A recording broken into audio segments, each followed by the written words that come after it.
जिस तरीके से बिहार में नगर निकाय के नतीजे आए हैं और उस कड़ी में पटना के बाद हम मौजूद हैं शहर मुजफ्फरपुर में।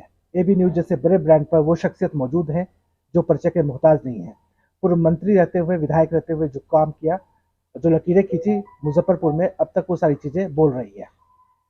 कह सकते हैं कि सुरेश शर्मा जो चुनाव के वक्त में बहुत कम फासले से रह गए, बहुत कम मतों से चुनाव हार गए, लेकिन इस बार इन्होंने दिखाया कि मन में जज्बा, जुनून, हिम्मत हो तो कुछ भी किया जा सकता है। और जिस तरीके से निर्मला साहू ने जीत का परचम लहराया, कह सकते हैं एपी सेंटर में, उस जद में ग्राउंड जीरो पर सुरेश शर्मा मौजूद रहे। सुरेश शर्मा जी, बहुत बहुत बधाई, शुभकामनाएं। धन्यवाद। कौन सी चाशनी लोगों को पिलाया आपने, या किस तरीके से पूरा रहा कि वोट एक मुश्त निर्मला साहू की तरफ चला गया?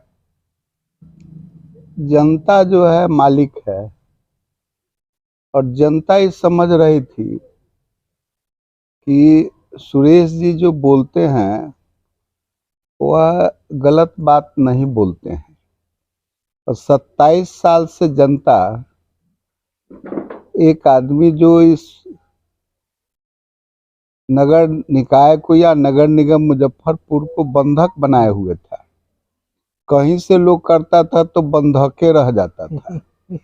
इस बार जनता जो है कही कि भाई डायरेक्ट अब हम लोगों को अधिकार आया है। सुरेश जी के टाइम में ये बात हुआ डायरेक्ट वोट देने का, तो सुरेश जी कहते हैं कि अब डायरेक्ट वोट से बंधक तोड़वा दीजिए, समझे नहीं, गिरवी जो है ये तोड़वा दीजिए।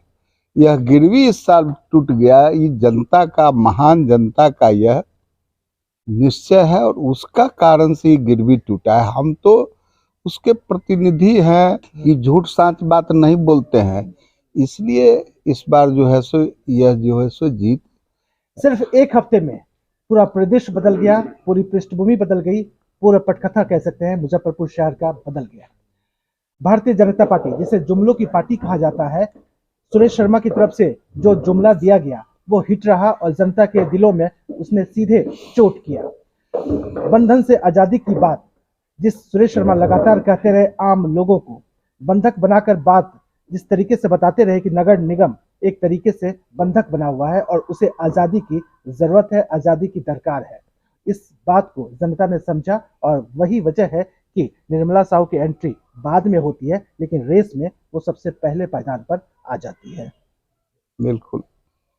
देखिए, निर्मला साहू जो है, हम उम्मीद करते हैं कि इस नगर निगम को निर्मल वही बनाएगी, निर्मल वो बनाएगी। एगो मोनो निशा है, वो डिप्टी मेयर है, समझे ना। और ये दोनों महिला सशक्तिकरण का प्रधानमंत्री करते हैं, उसका मिसाल यहाँ से कायम हुआ है कि अति पिछड़ा दोनों महिला को मुजफ्फरपुर की जनता ने भारी मतों से, और बहुत इसमें दिग्गज लोग लगे हुए थे हराने के लिए, लेकिन जनता किसी का नहीं सुनी। वह कही कि ना, सुरेश बाबू तो थोड़ा सा वोट से इसलिए गड़बड़ा गए कि जनता नहीं हमको गड़बड़ाई है, जनता महान हमको उसके लिए पश्चाताप कर रही है, हमको ही अपना कुछ कमी बुझाया जिससे कि हम हार गए।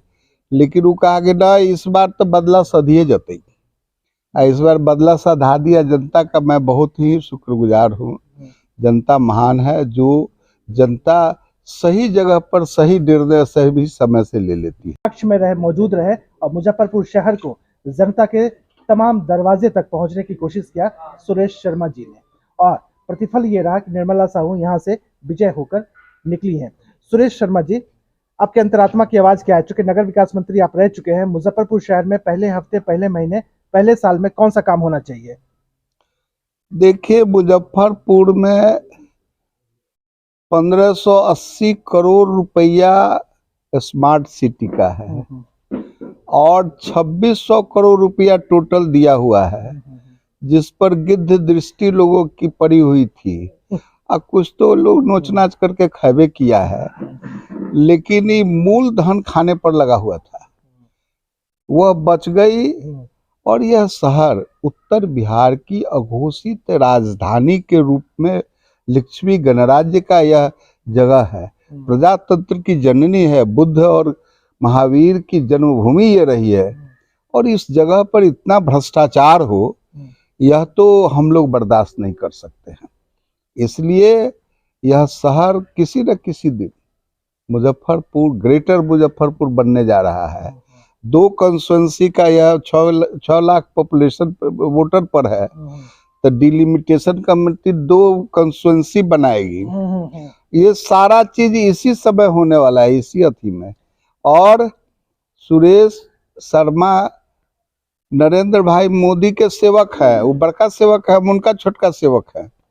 हम लोग एक ही कोशिश करेंगे कि पटना से 6 लेन जो पुल बन रहा है उसका 1 लेन घेरा कर करके हमको मुजफ्फरपुर में मेट्रो लाना है, जो यहाँ से 1 घंटा मेट्रो से लोग पटना जाए, पटना से लोग यहाँ आए। सुरेश शर्मा वो शख्सियत जिन्हें बिहार का ई श्रीधरन कहा जाता है। अगर बिहार में मेट्रो की शुरुआत हो रही है, जो शिलान्यास हो रहा है, जो शुभारंभ हो रहा है, उसके जद में एपीसेंटर में सुरेश शर्मा रहे और शायद इन्हें इसलिए बिहार का ई श्रीधरन कहा जाता है।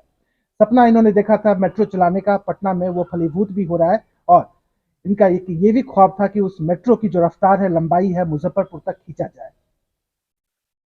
जो तमाम सपने हैं, तो इस बार वो सपने पूरे होंगे सुरेश शर्मा जी? देखिए, हम जो सपना देखते हैं वह भगवान भी और हमारे नरेंद्र भाई मोदी भी, दोनों आदमी उस सपना को पूरा कर देते हैं। तो हमको तो पूरा विश्वास है कि सपना पूरा होबे करेगा। बिल्कुल। चलते चलते अटल बिहारी वाजपेयी जी पे भी हमने इनसे श्रद्धांजलि और वो तमाम चीजें हमने पूछा था, चूंकि अटल बिहारी वाजपेयी जी के नजदीक भी रहे। प्रधानमंत्री की मां का निधन होता है। सुरेश शर्मा जी कद्दावर नेताओं में बीजेपी के बिहार इलाके से ताल्लुक रखते हैं, मंत्री भी रह चुके हैं। क्या श्रद्धांजलि, क्या शोक सभा, क्या आप कहना चाहते हैं? देखिए, यह प्रधानमंत्री दैविक शक्ति प्राप्त प्रधानमंत्री है, यह साधारण मनुष्य नहीं है। आप देख रहे हैं कि एक तरफ जिस माँ की गोद में इन्होंने सीखा, पला, पुसाया, उस माँ को मुखाग्नि दे करके और भारत जो माता है उसकी सेवा में फिर वहीं से चल दिए कि अब भारत माँ की सेवा। ये एक समय में यह व्यक्तित्व एक जन्मदेली माँ को सेवा कर रहा है, तो दूसरे तरफ जिस पृथ्वी पर हम लोग भारत माँ के पृथ्वी पर जन्म लेके पलते हैं उसकी सेवा करने वो निकल गए। ऐसा कोई आदमी सोच सकता है क्या? साधारण व्यक्तित्व का ही बात है जो करते हैं। इसलिए नरेंद्र भाई मोदी की माँ को 100 साल की थी, वह तो चली गई स्वर्गवास और उनको स्थान वहाँ भी बहुत बड़ा मिला होगा। और नरेंद्र भाई उनके आशीर्वाद, उनके पति से, वो पढ़ी लिखी नहीं थी लेकिन बहुत आदर्श महिला थी।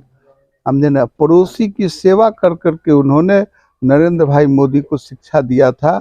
और कितनी बातें नरेंद्र भाई मोदी अपने जीवन, और सभी जो नौजवान हैं जो आज माँ बाप की उतना सेवा नहीं करते हैं, बिल्कुल। माँ बाप को कहते हैं कि तू कहले टटराई था बैठल रहा। ये उनके लिए शिक्षा है कि आप माँ बाप, जो बूढ़ी माँ बाप हो, उसका सेवा कीजिए। यही आदर्श नरेंद्र भाई मोदी और उनकी माँ ने जो दिया, जिसको हम लोग को पालन करना चाहिए।